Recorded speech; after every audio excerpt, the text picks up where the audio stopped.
ఒక పక్క చంద్రబాబు నాయుడు గారు బాగా కష్టపడుతున్నారు. లోకేష్ గారు కానీ, పవన్ కళ్యాణ్ గారు కానీ చంద్రబాబు నాయుడు గారికి సహకరిస్తున్నారు. కేడరు కొంత చంద్రబాబు నాయుడు గారి పరిపాలన చూసి హ్యాపీగా ఉన్నా మరి కొంతమంది అన్హ్యాపీగా ఉన్నారు. అంటే వాళ్ళ అన్హ్యాపీకి కారణం ఏంటంటే చంద్రబాబు నాయుడు గారి మీద ప్రేమ లేక కాదు. వాళ్ళ బాధ ఏంటంటే ఎందుకు యాక్షన్ తీసుకోవట్లేదు. ఇప్పుడు ఆడు గతంలో ఒక అమ్మాయిని ఇలా తిట్టాడు, లేకపోతే గతంలో పార్టీని ఇలా అన్నాడు, గతంలో లోకేష్ని ఇలా విమర్శించారు, పవన్ కళ్యాణ్ ఇలా తిట్టారు. వీళ్ళని తీసుకెళ్ళి కుమ్మేయాలి కదా, వీళ్ళని లోపలేసి చిత్త కొట్టేయాలి కదా, ఎందుకు పట్టించుకోవట్లేదు, జగన్ ఎందుకు బయట ఉన్నాడు అని వాళ్ళు అభిప్రాయపడుతున్నారు. అయితే వాళ్ళ ఎమోషన్ కరెక్ట్. కానీ మరి ఇప్పుడు చంద్రబాబు నాయుడు గారు అలా వెళ్ళట్లేదు, మళ్ళీ పాత చంద్రబాబు అయిపోయాడు, ఇంకా అధికారం వచ్చింది కదా అని చాలా మళ్ళీ సున్నితమైన పరిపాలన సాగిస్తున్నాడు. ఇలాగే వదిలేస్తే ఆ సైకోలు మళ్ళీ జనాల మీద అడిపోతారో, మన మీద పార్టీ మీద అడిపోతారని వాళ్ళ భయం వాళ్ళు. సో మీరేమంటారు, అసలు చంద్రబాబు నాయుడు గారి ఆలోచన విధానం ఎలా వెళ్తుంది? అదేవిధంగా 100 రోజులు పూర్తయింది కదా, దాని మీద కూడా మీ అభిప్రాయం ఏంటి? ఇటీవల మీరు లోకేష్ గారిని కూడా కలిసి వచ్చినట్టున్నారుగా, సో మీరు ఎలా ఫీల్ అవుతున్నారో ఆయన కలిసి వచ్చిన తర్వాత కూడా? చంద్రబాబు నాయుడు గారు మారలేదు అనటం తప్పని మారాడండి ఆయన. ఇది వరకటి చంద్రబాబు గారికి వీళ్ళకి చాలా డిఫరెన్స్ ఉంది. అంటే చాలామంది నాతో సహా అందరికీ ఏమనిపించిందంటే జూన్ 4 ఫలితాలు వచ్చిన తర్వాత వీళ్ళు పని అయిపోద్ది అనుకున్నాం, మడతలు ఇట్టేయాలి నా కొడుకులు దొరికారా అని ఆ టైప్లో ఆలోచించారు కుర్రోళ్ళు. మేము కూడా వీళ్ళు పని అయిపోతే మడతెట్టేస్తారని అనుకున్నాం. ఎందుకంటే ఆ రకమైన హెరాస్మెంట్ వాళ్ళు చేశారు కాబట్టి ఉక్రోషంతో ఉన్నారు, అందరూ కసితో రగిలిపోతూ ఉన్నారు, పగా ప్రతీకారాలతోటి జ్వలించిపోతూ ఉన్నారు జనం. వాళ్ళు ఎవరో నీలాంటి కుర్రోళ్ళు గట్ట కాదు, చాలా పెద్ద పెద్దోళ్ళు అందరూ వయసు అయిపోయిన వాళ్ళు కూడా వీడిని ఎందుకు వదిలేస్తున్నారా బాబు అన్న ఫీలింగ్. మాకు రోజు 100 మంది ఫోన్ చేస్తారా, ప్రతిరోజు 10 మంది 20 మంది 100 మంది వాళ్ళు ఎంతమంది మేము ఫోన్లు ఎత్తాం. కొన్ని మా మైండ్ కూడా చెడిపోతుంది, నెగిటివ్ మైండ్ వచ్చేస్తుంది. అయితే ఇది ఇప్పుడున్న కూటమి ప్రభుత్వానికి చంద్రబాబు నాయుడు గారి నాయకత్వంలో మల్టీ టాస్క్స్ అంటే బహుముఖ విధాలు ఉంటాయి, లక్ష్యాలు, బహుముఖ లక్ష్యాలు. అంటే ఒకటి రాష్ట్రాన్ని అభివృద్ధి చేయాలి, ఇచ్చిన హామీలు నెరవేర్చాలి, ఈ జగన్మోహన్ రెడ్డి సెల్లా చెదురు చేసి నీ శకలాలు శిథిలాలన్నీ పోగొట్టాలి. ఇంకోటి ఏంటంటే ఈ యంత్రాంగాన్ని అంతా చెడగొట్టేసి పోయాడు. అంటే నీకు ఎలా చెడగొట్టేసాడంటే ఒక పెన్లో ఇంక్ పెన్ ఉంటుంది, చిన్నప్పుడు ఇంక్ పెన్ తెలుసా నీకు? మా చిన్నప్పుడు ఇంక్ పెన్లు ఉండి, మేమంటే బాల్ పెన్లు వచ్చేసినాయి. కానీ ఇంక్ పెన్ ఇచ్చుకుని ఒక కోతునా కొట్టుకుంటే కూడా ఒక కుర్రోడు కసకని ఎలాగేసేసి జైలు పెట్టేసుకున్నాడు పెన్ను. అందరు సొక్కల మీద లా పడిపోయి దారి కింద మరకంటిచ్చేసి కూడా అన్నమాట. వాళ్ళు ఏం చేయాలి, అది ఇప్పుకోలేరు, వండించుకోలేరు, ఇంటికి వెళ్తే కొడతారు, ఇంకేయించుకుని వచ్చామని. అలాగే అందరిని చెడగొట్టేసిపోయాడు. అందులో ఒకడో ఇద్దరు వాడికి నచ్చిన వాళ్ళు ఉంటారు, కానీ అందరి మీద జల్లేసాడు. అలాగే ఈ అధికారులు అందరినీ, మంచివాళ్ళని చెడ్డవాళ్ళని అందరినీ కూడా పాడు చేసేసాడు. ఇప్పుడు నువ్వు సపోజ్ ఒక టీంని పెట్టుకుందాం అనుకున్నారు వీళ్ళు. అంటే సాధారణంగా ప్రభుత్వాలు మారిన వెంటనే వీళ్ళకి తగ్గ టీం వస్తుంది. ఆ టీంలో ఎవరిని పెట్టుకుందామన్నా అంతకుముందు జగన్ తోటి ఉన్నవాడు, ఏదో తప్పు చేసినోడు, అది హెరాస్మెంట్ చేసినోడు, వాడికి నచ్చినా నచ్చకపోయినా, కొంతమంది ఇంటెన్షనల్గా చేశారు, కొంతమంది తప్పక చేశారు, కొంతమంది డబ్బు కోసం చేశారు. ఇలాగా ఆ పైనుంచి చెడిపోయి ఉన్నారు. వాళ్ళందరినీ సెట్ చేసుకుంటే చాలా టైం పట్టింది వాళ్ళకి. నువ్వు అవన్నీ సెట్ చేసుకోకుండా సుబ్బు ఉన్నాడు ఎత్తురా అన్నావు అనుకో, ఆడి నీకు ఫోన్ చేసి సుబ్బు గారు మీకు వస్తుంది పారిపోండి అని చెప్తాడు. అవునా కదా? అలాగే పిన్నెల రామకృష్ణరెడ్డి తమ్ముడు పారిపోలేదా, వాళ్ళు ఇప్పటికీ పట్టుకోలేదు కదా.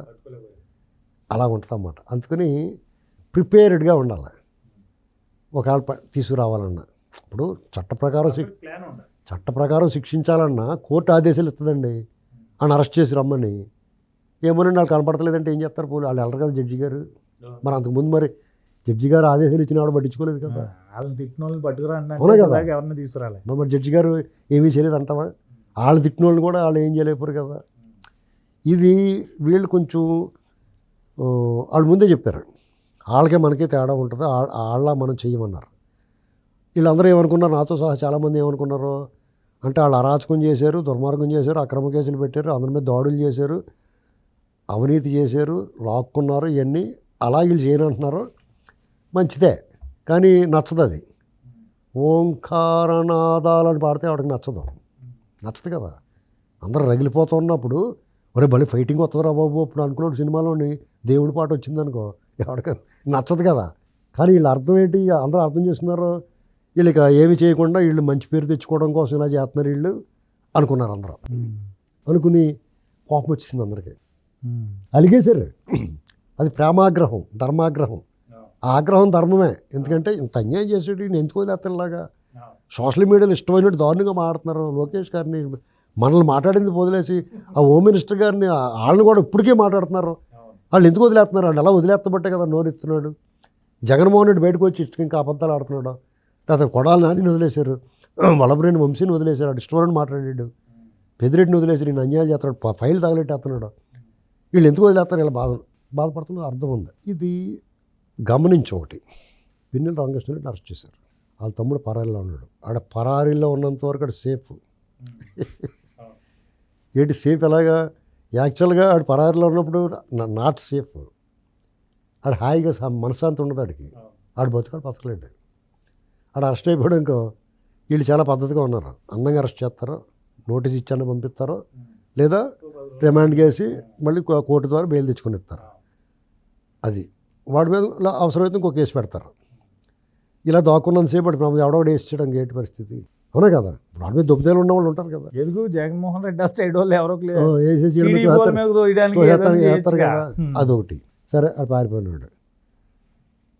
జోగి రమేష్ ఆడ పరారి. తర్వాత ఏదో బెయిల్ తెచ్చుకుని చేశారు. వాళ్ళ కొడుకు అరెస్ట్ చేశారు. అందంగా నువ్వు ఎప్పుడు కాస్తే అప్పుడు రావాలి రా అబ్బాయి అని చెప్పారు. ఇప్పుడు చచ్చినట్టు వస్తాడండి. ఎప్పుడు పిలిచినా 4 సార్లు పిలిచి 5 సార్లు లోపల కూర్చోమంటారు. అవునా కదా? వాళ్ళకి అందుబాటులోకి వచ్చాడు కదా. దేవినేని అవినాష్ వాళ్ళు సుప్రీంకోర్టు దాకా వెళ్ళారు. వాళ్ళు మీ పాస్పోర్ట్లు సరెండర్ పారిపోకుండా వాళ్ళని పాస్పోర్ట్లు సరెండర్ చేసి వాళ్ళు ఎప్పుడు పిలిస్తే అప్పుడు వెళ్ళాలి మీరు అని చెప్పారు. వీళ్ళు ఎన్ని పనులు చూసుకుని ఎప్పుడు కావాలో అప్పుడు పిలుస్తారు. నందిగం సురేష్ పార్టీ ఆఫీస్ మీద ధ్వంసం దాంట్లో పెట్టారు. తర్వాత పడవల కేసు వచ్చింది. ఇప్పుడు ఓ మర్డర్ కేసు కూడా, అటెంప్ట్ మర్డర్ కేసు ఒకటి వచ్చినాయి. ఇలాంటివి ఇంకా వస్తాయి. ఇంకా బయట రాడు. ఇవన్నీ ఇలా ఇప్పుడు Jethwani case 3 IPS first of it's kind ఇండియాలోనే. 3 IPSను ఒకేసారి సస్పెండ్ చేసి వాళ్ళ మీద క్రిమినల్ చర్యలు తీసుకోవడానికి సిద్ధమవుతున్నారు. ఆల్రెడీ ఒక ACPని ఒక CAని ఆల్రెడీ సస్పెండ్ చేశారు. ఇదంతా కూడా వాళ్ళు ఇచ్చిన స్టేట్మెంట్ల ఆధారంగా అంతపురం CMOలో జరిగింది. ఇది సజ్జల రామకృష్ణారెడ్డి DGP కూడా చుట్టేసుకుంటుంది. వీళ్ళు చర్యలు ఏం తీసుకోలేదు, బాగానే తీసుకుంటున్నారు. అంటే నీకు కనపండి అన్నలా కొట్టేస్తలేదు అంతే. కొడతారు, టైం ఉంది ఇంకా. ఎంత కొట్టరు? వాళ్ళు వదిలేస్తారు. వాళ్ళకేం నొప్పి లేదనుకుంటున్నావా? వాళ్ళకి చీమనెత్తర ఉంది కదా. వాళ్ళకి చాలా బాధ ఉంది లోపల. అయితే వాళ్ళు ఒకటే వాడు చెప్పారు, వాళ్ళకే మనకి తేడా ఉండాలి అన్నారు. దాన్ని మనం ఒకలాగా అర్థం చేసుకున్నాం, వాళ్ళు ఒకలాగా ఆలోచించి చెప్పారు. వాళ్ళ అర్థం ఏంటి తెలుసా? మనం ఏం అర్థం చేసుకున్నాం? వాళ్ళు అన్యాయం చేశారు కాబట్టి, అక్రమం చేశారు కాబట్టి మనం చేయకూడదు, మనం మంచోళ్ళ కింద ఉందాం అని అంటున్నారు అనుకుని తిట్టుకుంటున్నాం మనం. వీళ్ళు మెత్తగా ఉన్నారా బాబు, వీళ్ళు శాతకాని వాళ్ళు కట్టాలని అనుకుంటున్నాం మనం. కాదు, వాళ్ళు బుర్ర తక్కువ వాళ్ళు బుర్ర లేకుండా అక్రమ కేసులు, దొంగ కేసులు పెట్టి కోర్టుకు వెళ్ళి వాడుకొచ్చి వేశారు. ఏ కేసులో నిలబడిందా వాళ్ళు పెట్టిన కేసులు. అచ్చెన్నాయుడు గారు ముడ్డంతా రక్తం కారిపోయిలో తీసుకెళ్ళిపోయారు. ఈయన ఏం తప్పు చేయలేదండి బాబు అని చెప్పాడు లేదా? ఎంత ఇబ్బంది పెట్టాలో అంత ఇబ్బంది పెట్టారు. ఇప్పుడు అది ఆ కేసుకు సంబంధించిన వాళ్ళు వదలరు. ఆ లైన్లో ఉన్నాడు, అది దొరుకుతాడు. ఎంతోమంది ఉన్నారు. వీళ్ళందరినీ ఒకేసారి చేస్తే నీకు ఆ పని చేసి కూడా ఉండాలి కదా. టీంలో ఉండాలి. అంచేత ఇవన్నీ జరుగుతాయి. వాళ్ళకి ఇప్పుడు బెల్ల మోగుతూ ఉంటుంది. ఈ లైన్ మొదలు కదిలింది కదా, ట్రాఫిక్ కదిలినట్టునే అమ్మయ్య కదిలిందిరా అనుకుంటాం కదా, జామ్ అయిపోయిన ట్రాఫిక్. అలాగే ఇప్పుడు కదిలింది. నిన్న మార్ఫింగ్ చేసిన ఒకరిని కూడా పట్టుకున్నారా ఎవడో రెడ్డి. అంచేత లోకేష్ గారిని మేము కలిసాం, చెప్తున్నాను కదా. ఈ ఆవేదన చాలామంది రకరకాల వ్యాఖ్యానాలు చేస్తున్నారు, కానీ నేను చెప్తున్నాను నేను జాగ్రత్తగా. మేము ఏదో కార్యక్రమాన్ని నరసరావుపేట వెళ్తే అక్కడికే మా కవర్ వచ్చింది, ఫోన్ వచ్చింది, పలానా టైంకి మిమ్మల్ని కలుపుతారు, మంగళగిరి వస్తే కలుపుతారు రమ్మన్నారు. వెళ్ళిన తర్వాత ఇది కార్యకర్తలు, సామాన్య ప్రజలు మాకు చెప్తున్న, మాకు వచ్చిన ఫీడ్బ్యాక్ ఇది, ఇలాగనుకుంటున్నారు, దీనికి మీ సమాధానం ఏంటని ఓపెన్గా అడిగాం. అతను కూడా అంతే ఓపెన్గా చెప్పాడు, చాలా జాగ్రత్తగా ఉన్నాడు, ఎక్కడా కూడా ఆర్గ్యుమెంట్ లేదు. ఆయన చెప్పాలని చెప్పాడు. మేము ఎందుకు కోరుకుంటాం, బుర్రతొక్క వ్యవహారాలు చెయ్యము. ఏదన్నా కేసు వాళ్ళు తప్పు చేసాడు అన్నప్పుడు ఆ తప్పుని మనం సరైన సాక్ష్యాధారాలతోటి వాడి జీవితంలో మళ్ళీ లేవకుండా గొయ్యి తీసి కప్పెడితే కాంక్రీట్ వేసేస్తామని చెప్పాడు. కరెక్టే కదా. ఇప్పుడు పరిమాణాలు కేసు పెట్టి కోర్టుకి వెళ్ళి చెవాట్లెట్టి వదిలేసింది అనుకో, ఎవడ పరుగు తక్కువ అప్పుడు? అవునా కదా. కాబట్టి అవి విశ్వసించాలి, వాళ్ళకి సమయం ఇవ్వాలి. అలాగని చెప్పి వాళ్ళు ఏం వదిలేదు కదా. ఇప్పుడు కొన్ని పార్టీలో జాయినింగ్స్ లేకపోతే పోస్టింగ్లో వాళ్ళు మామూలు కొట్టేసినోడు ఇలాగ ఉన్నాడంటే కొన్ని అవగతం ఖచ్చితంగా జరుగుతాయి. ఎమ్మెల్యే ఉంటాడండి, ఏదైనా పోస్టింగ్ ఉందనుకో, అక్కడ ఎమ్మెల్యే సంతకం పెట్టకుండా పోస్టింగ్ ఇస్తున్నారు అక్కడ. ఆ లోకల్గా నువ్వు ఎమ్మెల్యే దగ్గరికి వెళ్ళి అడుగు, నీకు అందుబాటులోనే ఉంటాడు కదా.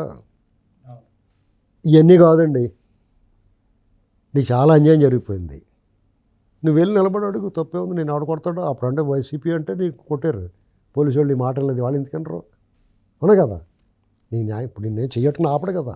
ఏమైనా మీరు గమనిస్తే నేను మొన్న లోకేష్ గారి దగ్గర నుంచి బయటకు వచ్చిన తర్వాత బోల్ట్లు నట్లు బిగిస్తున్నారో దోలు తీరిపోద్దాళ్ళు ఎవరిని విడిచిపెట్టడో అని చెప్పాను. దాని వెంటనే ఏం జరిగింది? తిరుపతి ఇష్యూ బయటకు వచ్చిందా?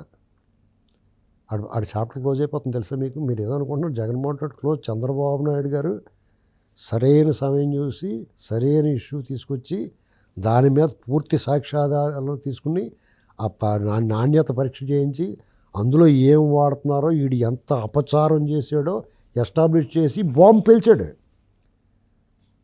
ఇది ఏడుకొండలవాడి తిరుమల తిరుపతి దేవస్థానం పవిత్రతను కాపాడుతూ వీడు ఎవడైతే తప్పు చేశాడో వాడికి ప్రజల్లో వాడికి సజీవ సమాధి చేసాడండి. ఇక చట్టపరంగా తీసుకోవాలి చర్యలు. దానికి దేవుడు వేసి శిక్షాదనం. అర్థమైంది నీకు? ఇది ఒక తెలివైన వాడు సరిగ్గా శిక్షించాలనుకుని తప్పు చేసిన వాడిని వదిలిపెట్టకూడదు అనుకున్నవాడు చేసే పని అది. ఆ పని చేశాడు. రేపు నెక్స్ట్ ఐటమ్ కనుమూరి రఘురామరావు కృష్ణరాజు గారు మాజీ ఎంపీ ఉండి ఎమ్మెల్యే, ఆయన ఇష్యూ వస్తుంది అంతే. నెక్స్ట్ ఐటమ్ అది. ఆయన హిందీలోను ఇంగ్లీష్లో ముజే ఇన్సాఫ్ చాహియే అంటున్నాడు. అలాగే అన్నారు వాళ్ళు. ఇప్పుడు నెక్స్ట్ ఐటమ్ అదే. తర్వాత పట్టాభి గారిది. ఎందుకు వదులుతారండి? అంటే ఇది ఎంత దారుణం అంటే వచ్చి 3 నెలలు అవ్వలేదు, జగన్ ఏమో పథకాలు అంటున్నాడు. 8 నెలల దాకా ఉపయోగం ఉన్నాడు. వీళ్ళేమో ఇలాగా అందరూ మీద పడిపోతే ఆయన ఏం చేస్తాడు? 100 రోజుల్లో నువ్వేం చేశారని అడిగావు. 100 రోజుల్లో 100 చేసాడు. మన చదువుతో కూర్చొని టైం సరిపోదా? నీకు చెప్తాను చూడు, జగన్మోహన్ రెడ్డి మలబద్ధకం ఉన్నవాడు ముక్కుతో వెళ్తాడు కదా. అలాగా 1000 రూపాయలు పెంచడానికి 5 ఏళ్ళు పట్టింది అతనికి. వీళ్ళు దబ్బేయమని బడాలమని వదిలేశారు అంతే.